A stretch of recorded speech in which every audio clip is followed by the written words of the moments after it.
but the ice advice is exactly what we need right now. I'm Donnie Rightside along with Joe Raineri. We welcome in Chris Meaney here of NHL.com, ready to rock and roll because last night we had 4 exciting games, and every night providing some new angles here on what we think about some of these series. Chris, how you doing this morning? Doing great. Happy Friday, guys. Always appreciate the invite. Yeah, busy night on the ice last night. And as we head into the weekend, a couple Canadian teams in particular, down Yeah. 0-2 in their series, need wins tonight. But yeah, it was last night capped off with another remarkable performance from Kirill Bill Kaprizov last night in the Minnesota Wild. That's probably the most surprising series we've seen so far to date, guys. Getting busy right away, Chris. I don't want to waste any time here because I want to talk about a game that ended up 7-2 last night. That was the St. Louis Blues getting within 2-1 now of the series with the Winnipeg Jets. You look at the 7 goals by the Blues, like sometimes you think it would be 7 goals for a series that Hellebuck would be able to give up. The Blues were explosive on the ice last night. What gave? And also, there was a hat trick last night that maybe we didn't expect. Yeah, Pavel Buchnevich, their big boys showed up last night. And sometimes, you hear, across all sports, the NBA as well, like you're not out of it until you lose on home ice. And Winnipeg is one of the toughest places to play hockey, especially a playoff game with the whiteout. The fans were rolling. The Jets were throwing their body around. They got goaltending from Connor Hellebuck, and they took care of home ice. The series shifts to St. Louis. It's another tough place to play hockey. They have some guys on that squad that have won the Stanley Cup a few years ago. Jordan Binnington, one of those players, so he was sharp to start. And the Blues just came out firing, right? They got a couple quick goals early on in that game. As I mentioned, their big boys showed up. Robert Thomas, who's been fantastic for them since the Four Nations face-off near the end of February, was great. Buchnevich scored. And they have a lot of sandpaper as well, so they can go toe-to-toe with the Jets in terms of that physical play that Winnipeg likes to bring to the table. So they're right back into this series, and that's what I was alluding to earlier with some of the Canadian teams having home ice tonight. But yeah, a good performance from St. Louis. That was one of my upset picks heading in to the Stanley Cup playoffs. I still believe that they're really in this thing. They're going to have to win and eventually they're going to have to win a game in Winnipeg, guys. But if they can take care of home ice and get right back into this series. Yeah, it was funny, Chris. We were just talking off air, and I asked you, how many more times am I going to be able to get my Florida Panthers, the champions, at plus money and in an underdog role here, because they did it again. But it's amazing because this is exactly what they've done over the last couple of years in the round two. They're built to win in the playoffs, and what they've done to Tampa in the first couple of games is what they've done to everybody over the last couple of years. What changes, if anything, you think in this series? Yeah, I don't know much. I think the only thing, we'll see the status of Captain Alexander Barkov. He left last night. It was a questionable hit, certainly, to say the least, from Brendan Hagel to knock him out of that game. But you're right. I mean, the Florida Panthers, and I tried not to get caught up in the final month of the season where they were arresting guys and they didn't have Matthew Tkachuk. They just picked up Brad Marchand. They've really had the luxury of resting. And I kind of compared them to LeBron James and the Cavs a few years ago. They didn't care if they had home court or not, or who they played. They were going to play wherever. They were going to play whoever. When the puck dropped come playoff time for the Panthers, they were going to take care of business. And you're right. They flipped the switch. They're my team to go back to the Stanley Cup Finals for the 3rd straight season. Look at Sergei Bobrovsky's among the leaders now in terms of Con's my favorite. He's been good over the first couple games. Matthew Tkachuk made a presence right away in game 1. Sam Bennett has that sandpaper. Brad Marchand, they're playing him on the 3rd line, guys. This is a guy who has a ton of playoff experience. So they're loaded up and down the ice. They're going to get defenseman Aaron Ekblad back for game 3. He was suspended for the final 25 games of the season. So he's certainly rested and ready to go. I don't want to count Tampa out. I think that's still going to be a series, but my goodness, you see Florida Panthers on the money line plus money. You're going to have to take them almost every single time, guys, to ride this thing out. But yeah, Battle of Florida is going to be fun the rest of the way. And especially if Barkov misses some time, maybe Tampa can get themselves back into the series, but it is going to be nasty regardless the rest of the way, considering how that game finished up last night. Bobrovsky with the shutout yesterday, and also equally impressive, where it's one thing, hey, down 2-0, let's go back to home ice and even up the series. No, you lost 2 games on home ice. Now the Florida Panthers are saying, boy, if we can go back to Sunrise and just split, it's 3-1. The rest of the way should be good. I want to talk about that Golden Knights Wild series as well, because you saw the split out in Vegas. You come home in the Wild, really take care of business, build a 4-1 lead en route to a 5-2 victory over the Golden Knights and a series lead here for the Wild, Chris, 2-1. Yeah, I'm buying what I'm seeing from Minnesota. And this is another team down the stretch of the season that, they just weren't healthy all year long. I mean, Kaprizov was missing time. Joel Eriksson Ek was missing time. Number of blue liners out this season. Gustafsson has been there all year long, and he's been great. Now, Vegas did control the shot attempts, the high danger chances. The scoring chances were 22-6 and 5-5 last night for Vegas. So Gustafsson was really strong, but Minnesota's another tough place to play. The barn was rocking last night, and their big boys have been there. And you can't say the same thing about the Vegas Golden Knights right now. Where is Jack Eichel? Where is Mark Stone? Those two players in particular need to step up, because we haven't seen really anything from them. And Kaprizov, 3 goals and 7 points here through 3 games. Boldy has 3 goals and 7 points. And mentioned Joel Eriksson Ek.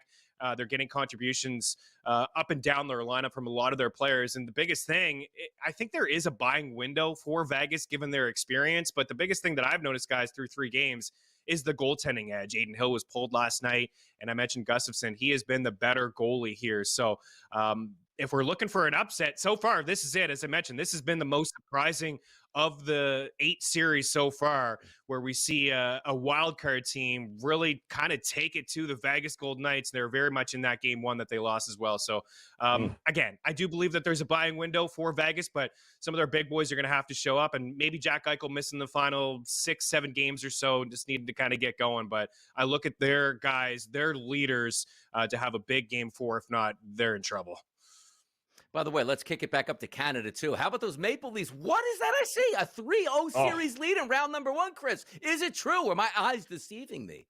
It is true, guys. It looks like the Leafs are going to win a first-round series. I believe it'll be the second time in the last 9 years or so. Battle of Ontario, not much of a battle. Give the Senators credit.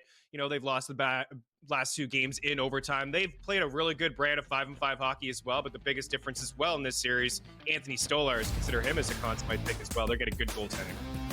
We got Chris coming right back to re-rack those Stanley Cup odds next. Oh, the early line is rolling right now. The ice advice, which is exactly what we need right now from Chris Meaney. Before we get to the exciting action that it's going to take place tonight on the ice, I need to re-rack those Stanley Cup odds with you here. So if we take a look at the FanDuel Sportsbook, the favorites right now, the Hurricanes at a plus 440 price, followed by the Panthers, who have a great series so far in a 2-0 series lead over the Lightning, followed by the Jets, Stars, and Leafs. Talk to me about some of this odds market that will be shifting on a day-to-day basis. Do you still agree, though, the Hurricanes at the plus 440 price right now as the favorites to win the Cup? No, I don't agree. I mean, they definitely have a really good matchup. They're getting the Devils, who, obviously they've taken care of the first 2 games of this series, but New Jersey's not 100%. Jack Hughes is not coming back. His brother Luke is banged up. They have a couple injuries on the blue line. So, yeah, they have the shortest number, but I think it's just because of their first-round matchup. It looks like they're going to get the Washington Capitals. I'm going to give the advantage to the Capitals. Why are the Capitals here 10-1? I mean, they've been one of the best teams in the Eastern Conference all year long. They're getting fantastic goaltending from Logan Thompson. Alex Ovechkin has picked up where he left off in the regular season, had his first ever Stanley Cup playoff overtime game-winning goal in game 1 of that series. They're up 2-0 against the Canadian squad, who has their backs against the wall as well. So I like that number for the Washington Capitals. And, we talked about the Florida Panthers. They were my squad. I know that's not a fantastic number there, but we just talked about them flipping the switch. And until they show me that they lose hockey games come this time of the year, right? They've been in the finals 2 straight seasons. I'm not going to turn my head against picking them, as you see there at 5-1. So I think there's also a buying window, guys, in the Colorado Avalanche. My Stanley Cup final, it was the Avs and the Panthers. I know they're down 2-1 in that series, but they played a great brand of 5-5 hockey. You look up at the top, Nathan McKinnon, Cale Makar leading the NHL in shot attempts. They've really put a lot of pucks towards the goal. Jake Ottinger, they just got their captain, Gabriel Landeskog, back game 3. We'll see how many more minutes he can get moving forward in this series. So I think that even down 2-1 in that series, also games that have been in overtime, back-to-back games there, Colorado's very much alive in this series, and they were close to, I believe, maybe 6-1 when the puck dropped in the playoffs. Chris, gotta love it tonight. Back against the wall. I can't imagine what the crowd is going to be like in Montreal as playoff hockey is back. And another one of these series where this could easily be 1-1, but Capitals handling business. What do you think we get tonight here? Yeah, as much as I was just talking the Capitals and their number, Logan Thompson, I like the Canadiens here in this spot. And you're right, they've hung around with Washington. There's certainly been moments in the series, guys, where the Capitals have used their physical presence, they've gotten deep on the forecheck, and they've had a lot of ozone time. There's been stretches of both games where they've really dominated play, but the last two third periods in game one and in game two in particular, the Canadiens used their speed, they shortened the bench, and they really dominated play. So they lost game one in overtime. It was a 3-1 loss in game two, but that was an empty netter. The biggest X factor now in this series, as you mentioned, is the Bell Center. This place is, what can you say?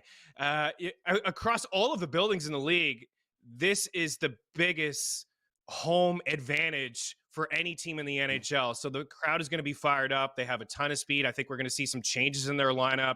They're going to have maybe Arbor Jackeye bring a physical presence and match what Washington has given them. So the Canadiens played great at home this year too, guys. 23-12-6, 10-0-2 in their last 12 games.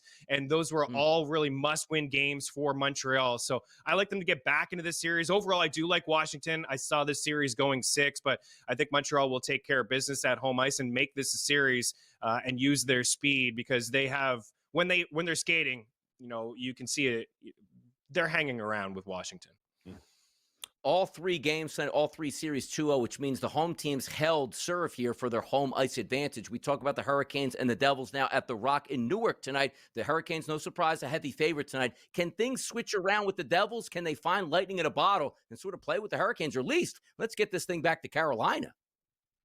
Yeah, I don't see a great path for the Devils. I was talking about earlier. They're just not 100% healthy. They had a nice push in game two. Mark Sturm has been solid for them so far as well, but Frederik Andersen's been fantastic, and he's owned the Devils over the course of his career, especially lately as well. So I like Carolina, and I look for their big boys like Jackson Blake up on that top line with Sebastian Aho and Seth Jarvis to continue to put pucks towards the goal. Taylor Hall as well. If there's a team, guys, that's going to get back into it, like the Canadiens, it's the Oilers, the Edmonton Oilers down 2-0. You guys know last week when we chatted, I'd like this LA Kings team to take care of business. But with Edmonton back at home, like the Montreal Canadiens, that barn is going to be rocking. 25-13-3 at home this season. They were great last year at home, and that's why they've had the advantage against the Kings over the last 3 years, is they've started the series at home. I look for Edmonton to get back into it tonight. Thank you, Chris Meaney. The ice advice. Yeah, we just got it. Hour number 3 up next.